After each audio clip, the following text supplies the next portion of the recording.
सबसे most demanded question कि मेरी 12th क्लास एलिजिबिलिटी जो है क्लास 4 के लिए लेकिन मेरी ग्रेजुएशन है, मैं क्या इसका फॉर्म भर सकता हूँ? सर मैंने पोस्ट ग्रेजुएशन की है, मैं इसका फॉर्म भर सकता हूँ?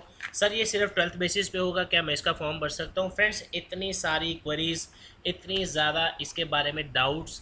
फ्रेंड्स देखिए, हमारी कोशिश है कि आज इस वीडियो के माध्यम से आपका एटलीस्ट ये डाउट आपका फॉरएवर के लिए क्लियर कर दे, सो दैट उसके बाद जब आप दोबारा से इस वीडियो को देखने के बाद जो आपका माइंडसेट रहेगा, आप लोगों को एक माइंड में क्लैरिटी हो कि क्या आप इसका फॉर्म भर सकते हैं, नहीं भर सकते, और अगर नहीं भर सकते हम कौन सी ऐसे रिक्रूटमेंट्स हैं जिस पे हम आगे फोकस कर सकते हैं, because this is not the end of the world, right. चलिए फ्रेंड्स, वीडियो एंड तक देखिएगा, किस तरह हम इस वीडियो में आपको एक एक चीज़ एक्सप्लेन करके बताएंगे। देखिए फ्रेंड्स, सबसे पहले जब आप फॉर्म भरना स्टार्ट करते हैं एसएसबी की वेबसाइट पे, आपको ये लिंक दिखेगा, online application for form link of class 4। जैसे ही आप इसके ऊपर क्लिक करते हैं, देखिए फ्रेंड्स मैंने जैसे ही क्लिक किया इसके ऊपर, अब ज़रा ध्यान से देखें इसको, जैसे ही मैं इसके ऊपर क्लिक करता हूँ तो आप देखोगे कि एक नया ये रीडायरेक्ट करेगा आपको ssbjk.in की वेबसाइट पर, राइट, जिस पे आपका एक्चुअल एप्लीकेशन फॉर्म होस्ट है, ठीक है।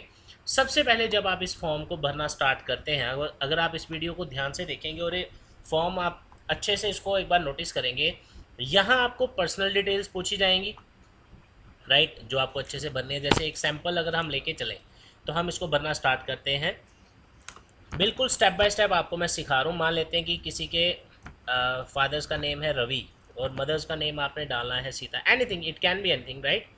और पर्सन का जेंडर मेल फीमेल आपको भरना है, जो भी है। उसके बाद आप जब इसमें ट्रांसजेंडर का कैटेगरी भी दिया गया है, इसी के साथ आपका डेट ऑफ बर्थ आ जाता है, आपकी एज आ जाती है, आपकी ईमेल आईडी आ जाती है, राइट।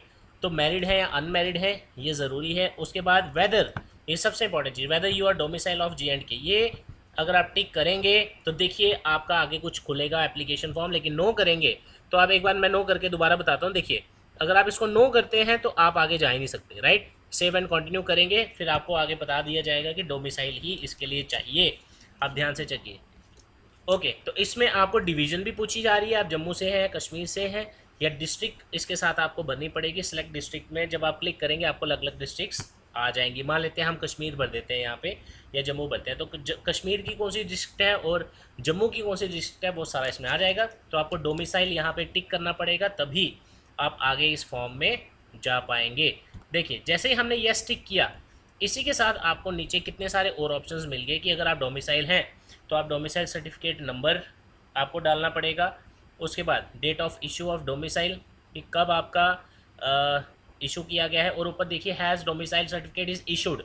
अगर आप यस करते हैं तो आपको एक चीज़ ध्यान रखनी है कि आपको सभी डिटेल्स डालनी पड़ेंगी, और अगर आप नो करते हैं, राइट, अगर आप नो करते हैं तो आपको जो आपका डोमिसाइल है वो इशू करना पड़ेगा, वो आपको शो करना पड़ेगा एट द टाइम ऑफ जब आपका एप्लीकेशन भर देंगे, आपका पेपर हो जाएगा, और आपका अगर सिलेक्शन हो जाता है at the time of document verification वो आपको मिलेगा। चलिए इस वीडियो के एंड तक हम एक चीज़ आपको क्लैरिटी के साथ बता देंगे कि किस तरह आप इस फॉर्म में, इस क्लास 4 की रिक्रूटमेंट में क्या आप एलिजिबल हैं या नहीं हैं। और सबसे बेटर वे इससे ज़्यादा हो ही नहीं सकता कि हम आपकी, जैसे आप लोग घर से फॉर्म भर रहे हैं या आप कहीं पे भी जाके फॉर्म भर रहे हैं, आपको जहां एट द एंड आके परेशानी आनी है तो वही चीज़ हम आपके सामने यहाँ पे दिखा रहे हैं, राइट, ताकि आप लोगों का सारे डाउट्स एक बार अच्छे से क्लियर हो जाएं और आप एक माइंडसेट अपना बना पाएँ, क्योंकि इसकी लास्ट डेट अभी अगस्त तक है, तो आपके पास बहुत टाइम है वैसे भी, राइट। चलिए, तो काफ़ी सारे लोग इसकी प्रिपरेशन स्टार्ट भी कर चुके हैं क्योंकि कंपटीशंस का बहुत ज़्यादा रहने वाला है, राइट।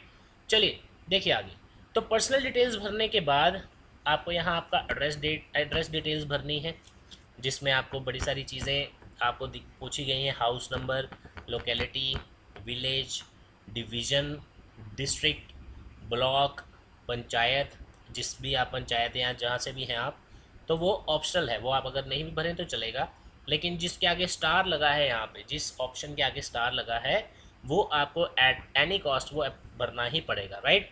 पिन कोड जो भी आपका हो वो आपको यहाँ पे भरना है। चलिए फ्रेंड्स देखिए, नेक्स्ट थर्ड पॉइंट पे हम पहुँचे हैं, परमानेंट एड्रेस। तो आप इसको अगर ध्यान से देखेंगे, अगर आपका सेम है तो आपको सेम करना है, अदरवाइज़ अगर आपका थोड़ा सा डिफरेंट है तो आप जो भी आपका परमानेंट एड्रेस है तो वो आप उसको फिल कर सकते हैं, राइट। तो इसको आप ध्यान से भरिएगा। खास ये तो हम आपको एक डमी भर के दिखा रहे हैं, लेकिन जब आप अपना प्रॉपरली फॉर्म भरेंगे तो इसको डिटेल में एक बार ध्यान से पढ़िए। और बड़े सारे बच्चे एक गलती करते हैं, वो लोगों को डिटेल्स दे देते हैं कि आप मेरा फॉर्म भर देना, अपने फ्रेंड को बोल देंगे मेरा फॉर्म भर देना। फ्रेंड्स एक चीज़ याद रखिएगा, इस बार डायरेक्ट रिक्रूटमेंट है, आपको सीधा सीधा वहाँ पे डॉक्यूमेंट वेरिफिकेशन करवानी है जब आप सिलेक्शन होगी। एक चीज़ याद रखिएगा, कुछ भी एरर हुआ अगर आपके एप्लीकेशन फॉर्म में और आपके डॉक्यूमेंट से मैच नहीं हुआ तो फिर उस टाइम पे आपको बहुत ज़्यादा प्रॉब्लम फेस करनी पड़ेगी। और ऐसा भी हो सकता है अगर आपका एग्ज़ाम भी क्वालिफाई हो गया हो तब भी आपको फाइनल सिलेक्शन ना मिले। इसलिए ये छोटी छोटी गलतियाँ आप एवॉइड करें जितना आपसे हो सकता है, और फॉर्म खुद वहाँ बैठ के भरें जहाँ से भी भरेंगे, राइट।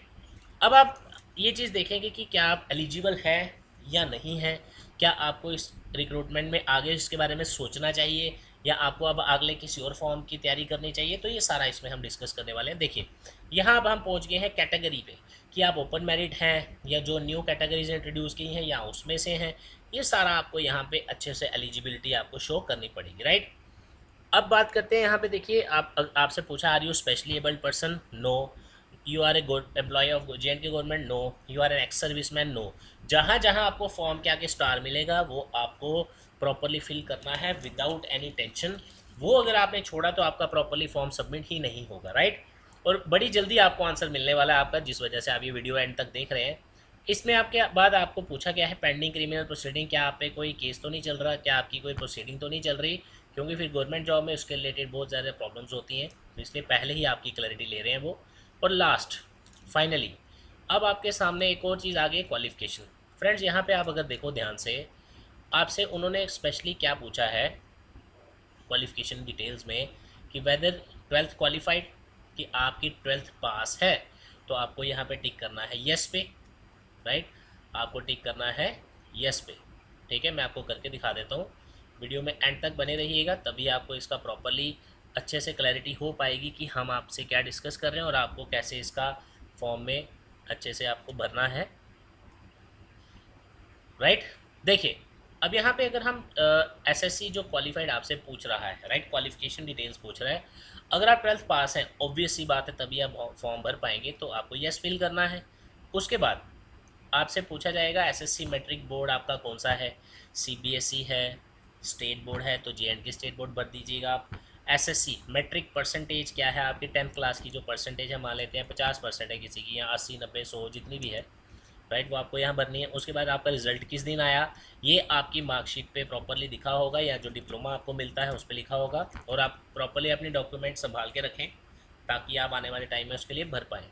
आपको उसको जब भी ज़रूरत हो आपके पास हो, ये ना हो कि सिलेक्शन के टाइम पे आप उसको ढूंढें और स्कूल बोर्ड में जाएँ कि सर मेरा डिप्लोमा गुम हो गया। ऐसा नहीं, ये चीज़ें पहले आपको पता होनी चाहिए। उसके बाद आपका 12th का जो बोर्ड है, किसी बच्चे ने CBSE से पढ़ा है या स्टेट बोर्ड से पढ़ा है, और उसकी क्या परसेंटेज है और उसका रिजल्ट किस दिन डिक्लेयर किया गया है। फ्रेंड्स यहाँ इन चीज़ों में एक भी गड़बड़ हुई आपकी, एक भी आप कह सकते हैं कि लेटर का या नंबर का कोई डिफरेंस आया, तो सीधा समझ लीजिएगा कि फाइनल जो आपकी सिलेक्शन होगी उसमें गड़बड़ होने वाली है। इसलिए प्रॉपरली ध्यान से आपने फॉर्म भरना है। मैं तो आपको फिर इतना जल्दी फॉर्म भर के बता रहा हूँ क्योंकि मैंने तो जस्ट आपको बताना है कि आपका क्वेश्चन जो है उसका आंसर क्या है, राइट। चलिए तो फिर इसके बाद इसको आगे सेव एंड कंटिन्यू करते हैं और आगे चलते हैं। देखिए अब हम पहुंच गए फ्रेंड्स एप्लीकेशन फॉर्म के अंदर कि आपका जो एग्ज़ाम सेंटर है या जो भी एक्स्ट्रा डिटेल्स आपको चाहिए। सबसे पहले अब आपके काम की चीज़ आ गई है और आप इस पॉइंट को तो आप बिल्कुल भी मिस नहीं कर सकते। साफ साफ लिखा गया है, do you possess the prescribed educational qualification as per the advertisement notification. Friends ध्यान से देखिए क्या लिखा है, एडवर्टीजमेंट नोटिफिकेशन में आपको 12th क्लास तक आप अगर हैं एलिजिबल तो आप 12th पास हैं तो आप फॉर्म भर सकते हैं। तो आपको 10th 12th के बेसिस पे ही फॉर्म भरना है, राइट।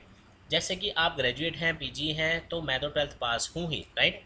एक बार करके देखते हैं कि क्या होगा अगर हम येस करते हैं और क्या होगा हम नो करते हैं। देखिए अगर फ्रेंड्स मान लेते हैं कि हम यहाँ पे येस करते हैं, ठीक है, येस मीन्स हम उसके लिए एलिजिबल हैं और हमें कोई और एक्स्ट्रा चेंज यहाँ पे नहीं करना पड़ा। और यहाँ पे मान लेते हैं कि जो प्रिस्क्राइब्ड क्वालिफिकेशन है वो तो हमारी ऑलरेडी है, उसके लिए टिक कर दिया। फिर हम चले गए do you have qualification above 10+2, मतलब आपकी 12वीं से ऊपर की कोई क्वालिफिकेशन है या कोई और क्वालिफिकेशन है। तो अगर आपने यस किया, जैसे ही आपने यस किया और यहाँ पे आपने एग्जामिनेशन सेंटर चूज करना, ऑब्वियसली आप जिस डिवीज़न से है वहीं से भरिएगा। और जैसे ही आप सेव एंड कंटिन्यू करेंगे, तो ध्यान से अगर आप देखें, जैसे ही आप सेव एंड कंटिन्यू यहाँ पे कर रहे हैं और जहाँ जहाँ पे स्टार लिखा गया है वहाँ पे आपको प्रॉपरली अच्छे से वो चीज़ फिल करनी है, राइट। और इसी वीडियो के थ्रू ही आपको अच्छे से ये चीज़ क्लियर हो जाएगी कि आपके जो भी क्वेरीज हैं, जो भी आपके डाउट्स हैं, वो आपको प्रॉपरली हम उसको समझा पाएँ, ताकि आने वाले टाइम में जो भी आपका एग्ज़ाम, इसका आप क्लास 4 के लिए अगर एलिजिबल होंगे। देखिए फ्रेंड्स, जैसे ही हमने येस क्लिक किया तो वहाँ पे हमें ये कुछ, सॉरी, आपको यहाँ पे कुछ रूल्स एंड रेगुलेशंस हैं जो आपको एग्री करने हैं। I hereby declare that I have carefully read the advertisement notification for the post and all, ये सारा आप अच्छे से एक बार पढ़ेगा कि इन केस, इसको आप ध्यान से पढ़िए। और ये भी हम अंडरटेक करते हैं कि in case of failure of qualification prescribed in the advertisement notification, मतलब अगर आपने एडवर्टीजमेंट नोटिफिकेशन में जो क्वालिफिकेशन लिखा है, अगर आपने वो फुलफिल नहीं किया criteria, vote will be completely be competent to debar me from the selection process. I further stipulate I have carefully read the government notification and assured that I am not barred by the provision of the said notification. I further undertake that I cannot claim any benefit of qualification category that have not specifically indicated in this application form. Further, I am aware that I will be liable for appropriate penal action, disqualification from the selection process, or the loss of the job in case of selection having been made if the information is wrong। मैंने आपको ये चीज़ पहले ही बता दी। आप form में कोई भी चीज़ गलत अगर भरेंगे तो आप एट द एंड जाके, तो लास्ट में डॉक्यूमेंट वेरिफिकेशन तो होना ही है, वहाँ पे जाके आपके लिए प्रॉब्लम क्रिएट होगी। इस वजह से आप शुरू में ही इस चीज़ का ध्यान रखें। तो जैसे ही हम इसको सेव एंड कंटिन्यू करते हैं, अब आपको सीधा फ़ोटोग्राफ और सिग्नेचर आपको अपलोड करना है। जो भी आपका आपके पास आपका फ़ोटो है, उसकी कुछ कंडीशन है कि आपको लेस देन 1 MB अपलोड करना है, और सिग्नेचर जो है वो भी आपको लेस देन 1 MB ही अपलोड करना है, राइट। तो ये आपका फाइनल स्टेप है। तो इसमें लिखा गया है कि वाई डिक्लेरेशन, कहने का मतलब इसमें डिक्लेरेशन क्यों दी गई है, ये इसलिए दी गई है कि अगर आप फॉर्म भर रहे हैं, आपको प्रॉपर आप फुल फ्लेज आप कह सकते हैं कि आप पूरे सेंसेस में अपना फॉर्म भर रहे हैं, आप सब कुछ जानते हुए फॉर्म भर रहे हैं।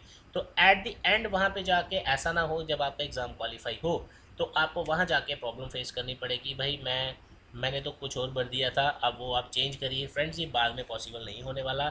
इनफैक्ट ऐसी ऑर्गेनाइजेशंस हैं लाइक IBPS एंड SSC, तो ये अगर आपका कहीं पे भी A का B भी गलत हो गया तो आपका वहाँ पे फाइनल कभी भी ये चेंज नहीं होता। इसलिए ये चीज़ें आप ध्यान रखिएगा।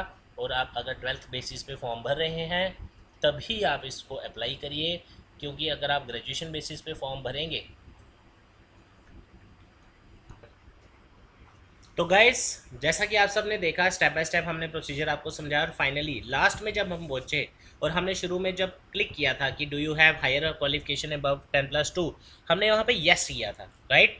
तो अब जैसे ही हमने पिक्चर अपलोड किया और सिग्नेचर अपलोड किया और जैसे ही चेक एलिजिबिलिटी पे जाएंगे, क्योंकि हम आपको इसका आंसर ही देंगे, आप खुद आंसर इसका देखेंगे।